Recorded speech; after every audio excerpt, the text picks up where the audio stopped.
Assalamualaikum warahmatullahi wabarakatuh. Ya, di sini saya akan menyampaikan rencana tidak lanjut dari diseminasi pembelajaran berbasis proyek untuk sekolah kita. Oke. Program yang ingin saya sampaikan yaitu mengenai pentingnya menjaga kebugaran fisik untuk beraktivitas bagi siswa-siswa. Nah, yang melatar belakangi saya ingin mengusulkan program ini adalah yang pertama, pentingnya memiliki tubuh yang bugar untuk beraktivitas setiap hari sebagai bentuk. Terus yang kedua, sebagai bentuk budaya positif untuk kemandirian dan kreatif murid sesuai dengan profil pelajar Pancasila. Program aktivitas kebugaran ini membutuhkan aset modal manusia, fisik, lingkungan, politik, sosial, finansial, agama, dan budaya. Melalui kegiatan ini, siswa dapat menambah pengetahuan dan keterampilan yang diperlukan. Kegiatan ini dirancang untuk mengedukasi siswa tentang pentingnya kebugaran jasmani, mengembangkan keterampilan fisik, dan mendorong partisipasi aktif dalam kegiatan fisik untuk menjaga kesehatan mereka sendiri dan menjadi agen perubahan positif dalam lingkungan mereka. Terus tujuan dari kegiatan ini adalah ada dua yang saya ambil. Yang pertama, membentuk kebiasaan hidup sehat dengan tubuh bugar, membiasakan siswa dengan kegiatan fisik dan pola hidup sehat supaya mendapatkan tubuh yang bugar, membantu mereka membentuk kebiasaan hidup sehat yang akan berlanjut hingga kehidupan dewasa atau sepanjang hayat. Tujuan yang kedua, siswa mampu mengembangkan keterampilan gerak dan kreativitasnya melalui berbagai gerak kebugaran. Terus capaian, langkah-langkah dan hasil yang diharapkan dalam tiap tujuan.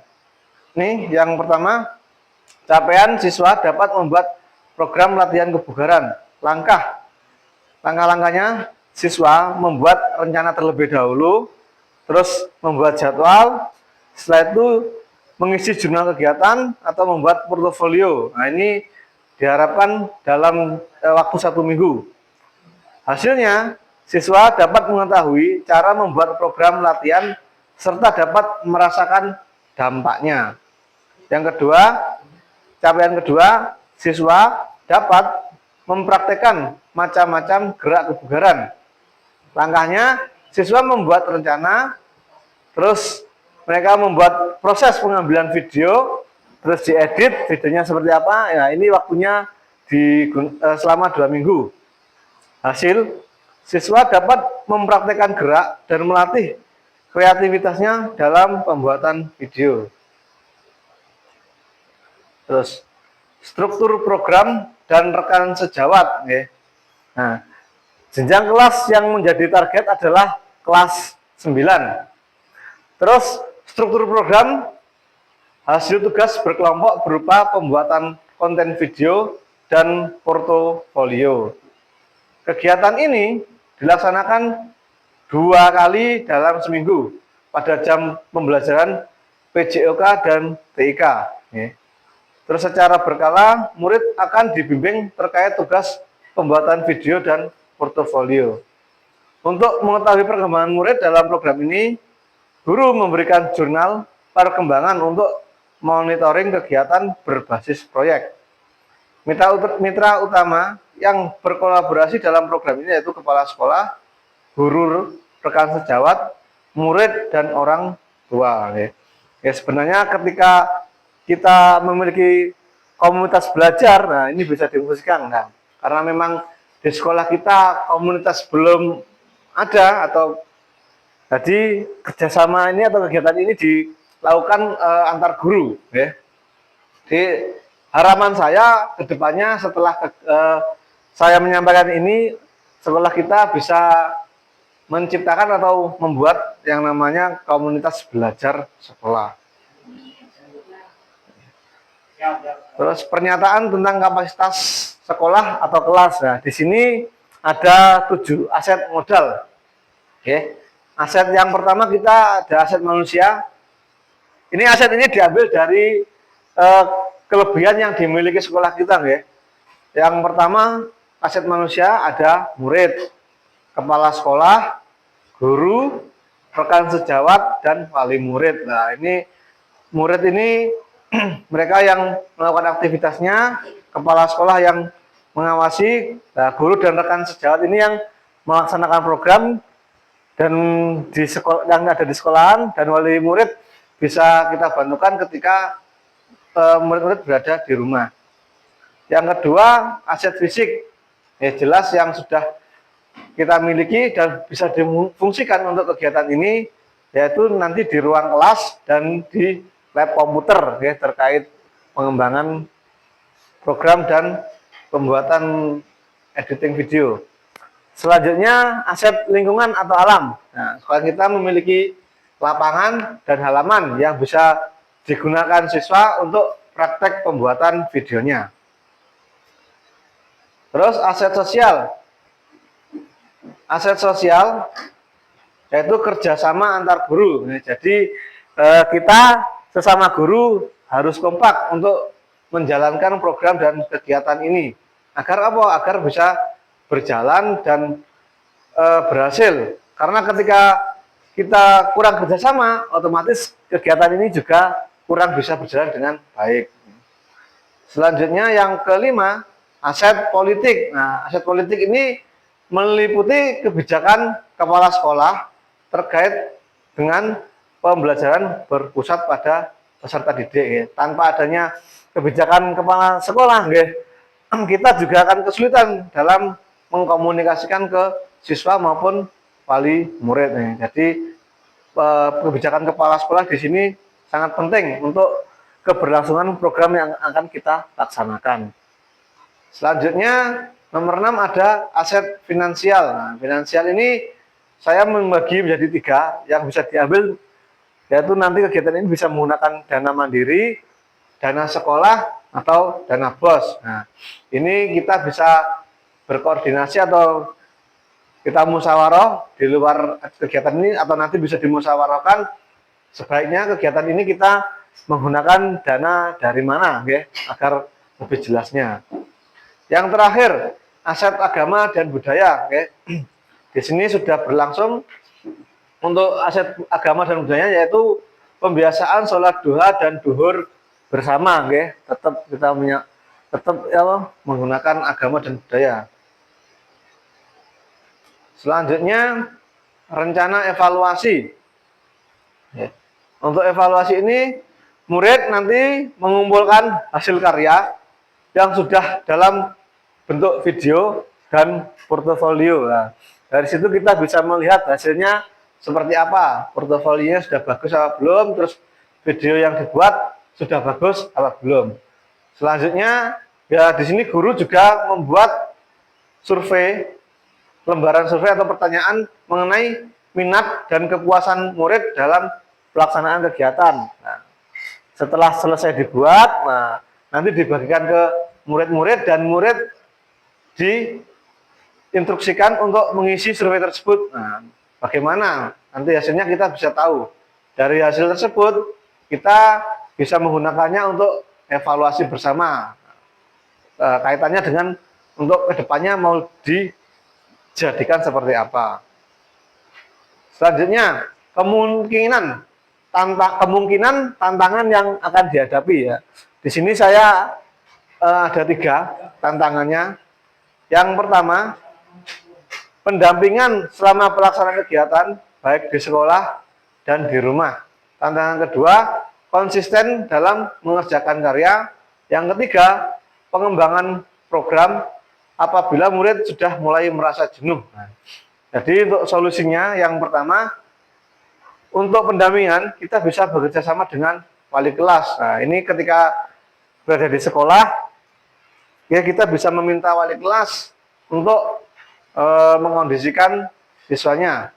Dan ketika di rumah, kita bisa meminta wali murid untuk mengawasi kegiatan yang dilaksanakan, apakah berjalan atau tidak. Nah, dari sini kita bisa bertanya kepada wali kelas maupun wali murid, apakah siswa benar-benar mengerjakan, mengalami kesulitan atau tidak dalam mengerjakan proyek yang akan kita tangani. Selanjutnya, untuk solusi yang kedua, ya setiap 1 minggu sekali kita mengecek perkembangan karya melalui jurnal perkembangan yang dibagikan ke setiap kelompok. Jadi selain dari wali siswa dan wali murid, wali kelas dan wali murid, kita juga bisa melihat jurnal yang dibagikan ke setiap kelompok. Bagaimana perkembangannya, apa yang ditulis di dalam jurnal itu, apakah sudah sesuai dengan kenyataan yang mereka lakukan atau tidak. Selanjutnya, yang terakhir, yaitu membuat komunitas belajar. Pengembangan program apabila murid sudah mulai jenuh, ya merasa jenuh, yaitu ya.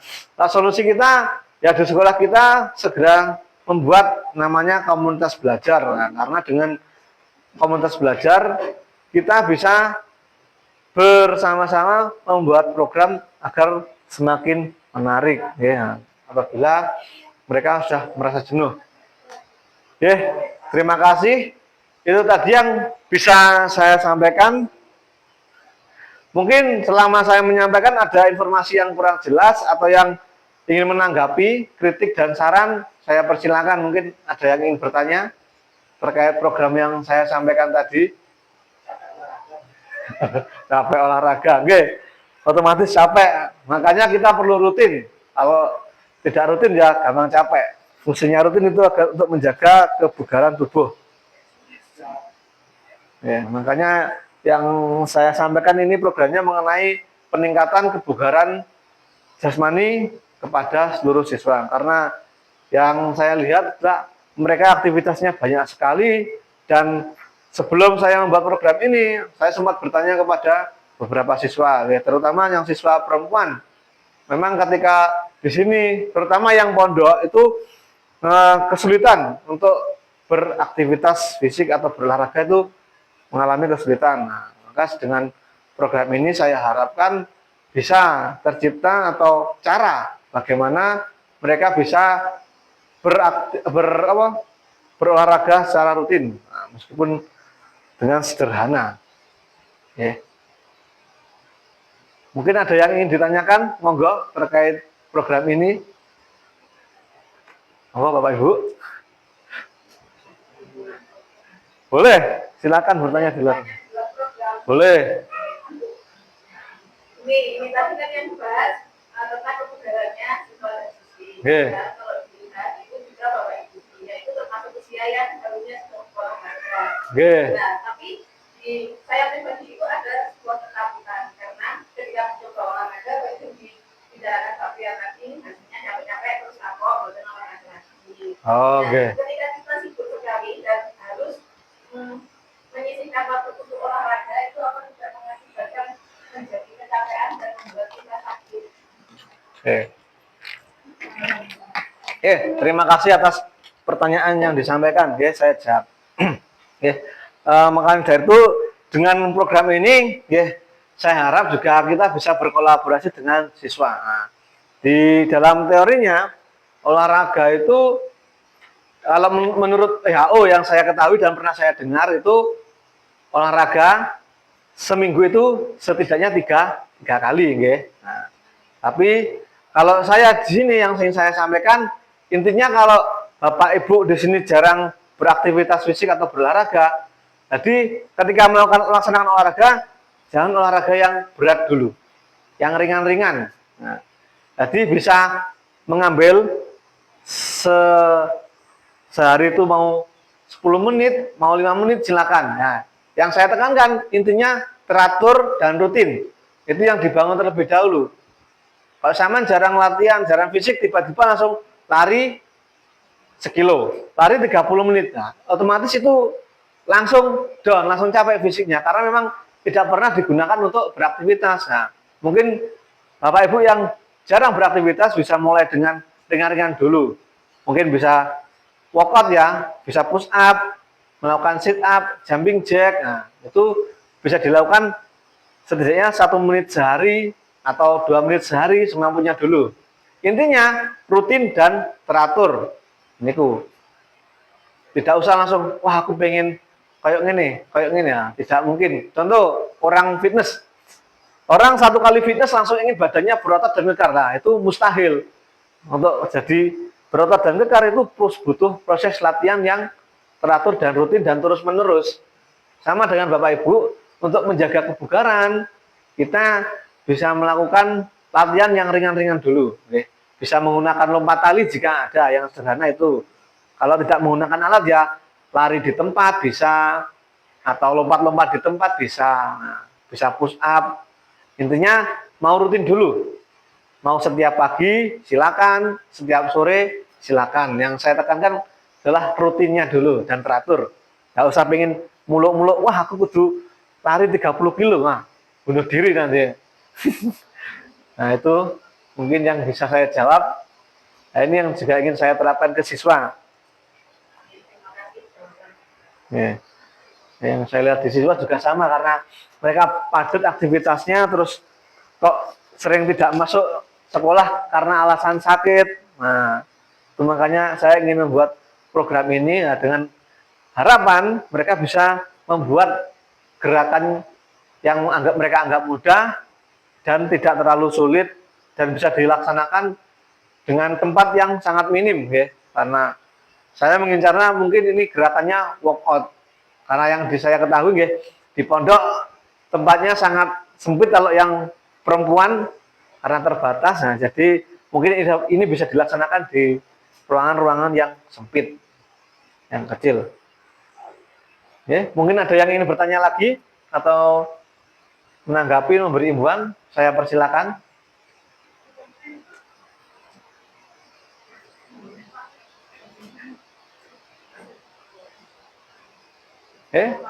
Sampun. Nanti kalau sudah tidak ada yang bertanya, nanti kita bisa lanjut untuk kedepannya mau seperti apa. Dan mumpung di sini ada Ibu Kepala Sekolah, saya harap sekolah kita bisa membuat yang namanya komunitas belajar untuk memperbaiki dan menambah kinerja. Bagaimana cara membuat cara belajar yang menyenangkan, ini seperti itu. Oke, cukup sekian yang bisa saya sampaikan, dan terima kasih atas kehadirannya. Saya akhiri. Assalamualaikum warahmatullahi wabarakatuh.